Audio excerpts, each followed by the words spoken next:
Je vous remercie, Monsieur le Président. Le 7 octobre, le monde a découvert, horrifié, des personnes exécutées de sang-froid alors qu'elles célébraient la paix. Nous avons vu des civils se faire kidnapper, des enfants, des familles entières. Nous avons vu des témoignages, nous avons entendu des rescapés, des otages, des enfants raconter comment ils ont vu leurs parents se faire exécuter sous leurs yeux. Nous avons vu des images, des sols, des lits d'enfants tachés, des marques de sang, laissant imaginer l'horreur qui s'est déroulée. Nous avons vu cette femme dénudée, visiblement torturée, transportée par sur un pick-up, et nous avons vu les barbares lui cracher dessus. Je veux dire ici au peuple palestinien, au nom des écologistes, combien à cet instant nous avons été frappés au cœur, combien nous avons été envahis de tristesse, combien nous sommes en colère, combien à cet instant, aujourd'hui encore, nous cherchons la moindre excuse ni la moindre justification à la barbarie. Nous, écologistes, nous voulons être clairs. Il semble que ce soit nécessaire. Ces actes sont des actes terroristes, ce sont des crimes contre l'humanité. Le Hamas est une organisation terroriste islamiste, une organisation dont la raison d'être est l'extermination du peuple juif et qui appelle désormais au djihad. Cette organisation n'est pas une organisation de résistance. Je tiens ici à apporter un témoignage personnel. Vous le savez, je suis d'origine kurde et nous avons lutté contre les régimes sanguinaires, les plus sanguinaires de cette planète. Nous avons été gazés, torturés par Saddam, par les régimes les plus cruels, et encore aujourd'hui, au Rojava, Erdogan est en train de bombarder le Kurdistan en Syrie.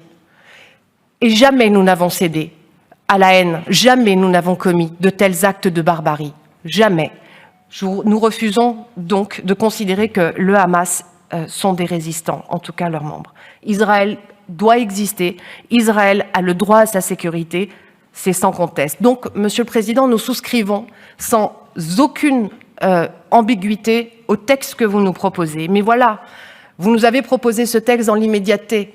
Et aujourd'hui, eh bien, nous ne sommes plus le 7 octobre. Et à l'heure où nous parlons, on ne peut plus détourner le regard de ce qui est en train de se passer sur la scène internationale.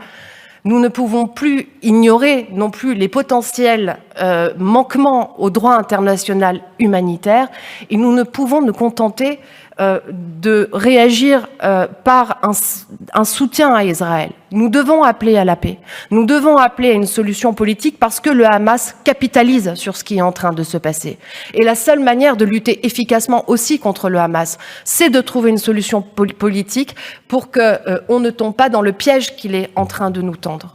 Nous appelons effectivement notre Conseil régional à prendre un amendement qui rappelle notre attachement strict au respect du droit international humanitaire, sur la nécessité de trouver une issue politique dont se nourrissent les terroristes du Hamas, une issue politique, au conflit israélo-palestinien dont se nourrissent les terroristes du Hamas, non pas pour défendre la cause palestinienne, mais pour poursuivre leur objectif d'éradication du peuple juif et de l'État d'Israël. L'urgence dans laquelle nous sommes de construire la paix, eu égard à l'embrasement mondial que peut entraîner le conflit, nous impose d'appeler à trouver des solutions pour une paix durable, solution qui passe par une solution à 2 États, à la libération immédiate des otages. Nous, écologistes, nous rappelons ces phrases d'Albert Camus qui doivent résonner en nous. La paix est le seul combat qui vaille d'être mené. Nous, écologistes, nous le mènerons inlassablement, et nous devons tous le mener inlassablement. Merci beaucoup.